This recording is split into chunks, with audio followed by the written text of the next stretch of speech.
semuanya, ketemu lagi di channel YouTube saya, Ita Lailatul Ahsanah.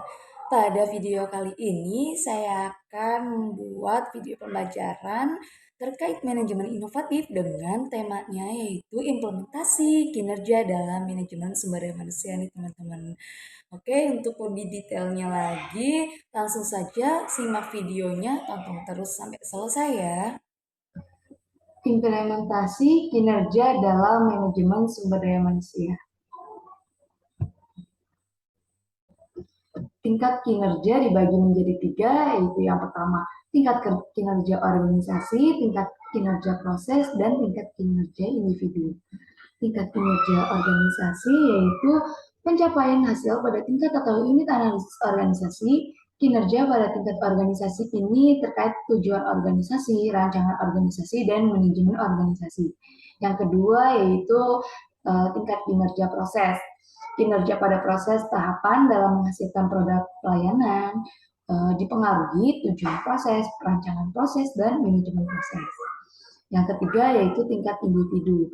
Tingkat kinerja individu, pencapaian atau efektivitas pada tingkat pegawai ini dipengaruhi tujuan pekerjaan, rancangan pekerjaan, dan manajemen pekerjaan, serta karakteristik individu menurut bukunya Ramler dan Bright tahun 1995.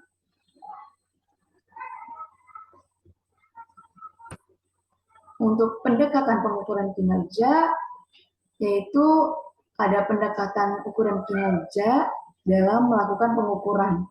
Yang pertama, pendekatan personality traits, mengukur kepemimpinan, inisiatif, dan sikap. Yang kedua, pendekatan perilaku, mengukur umpan balik, kemampuan presentasi respon terhadap konten pelanggan.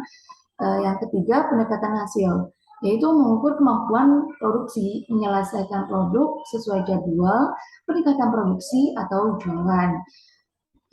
Yang selanjutnya ada jenis-jenis ukuran kinerja nih. Jenis ukuran kinerja sendiri dibagi menjadi 4 berdasarkan ukuran uang, ukuran upaya atau dampak, ukuran reaksi, dan ukuran waktu. Ukuran uang biasanya meliputi pendapatan, pengeluaran, dan pengembalian. Ukuran upaya atau dampak biasanya itu mencakup capaian sasaran, penyelesaian proyek, tingkat pelayanan, dan kemampuan mempengaruhi. Ukuran reaksi meliputi penilaian rekan kerja, pelanggan, dan pemegang pekerjaan lainnya. Dan yang terakhir, ukuran waktu berdasarkan pelaksanaan kinerja atau pelaksanaan kerja dibandingkan jadwal, batas akhir, kecepatan respon, dan jumlah sasaran. Aspek pengukuran kinerja yaitu ada 7. Yang pertama produktivitas, kualitas, ketepatan waktu, putaran waktu, penggunaan biaya, atau penggunaan sumber daya manusia. Yang terakhir itu ada penggunaan biaya.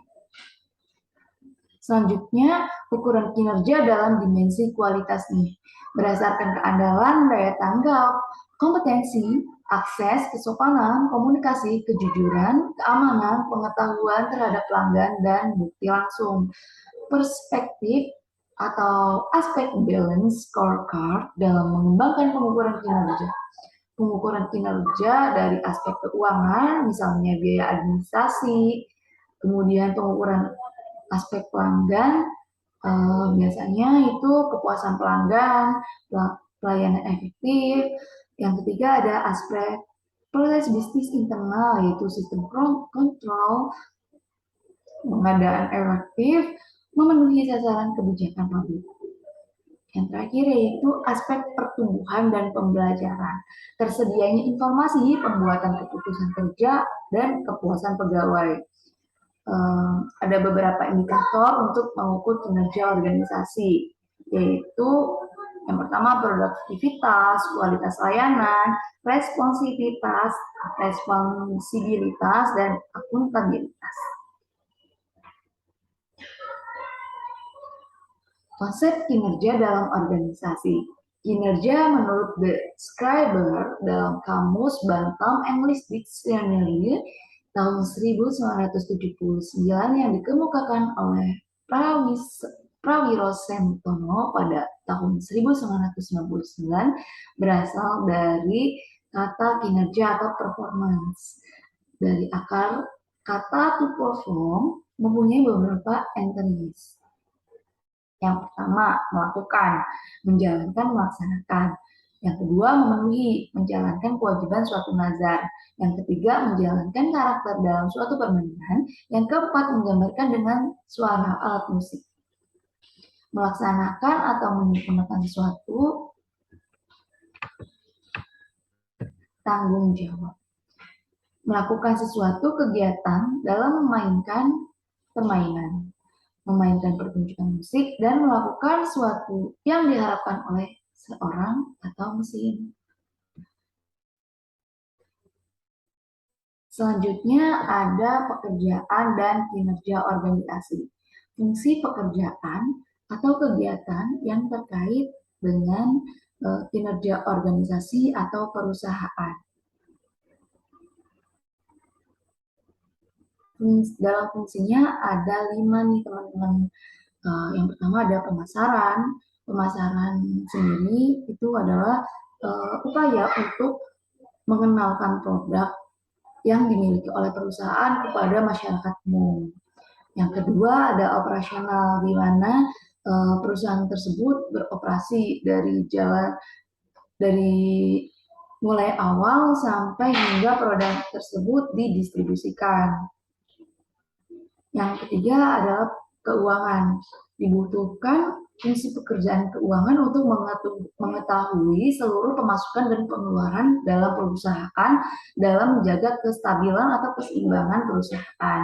Yang ketiga ada sumber daya manusia. Ini adalah salah satu yang terpenting dalam fungsi organisasi.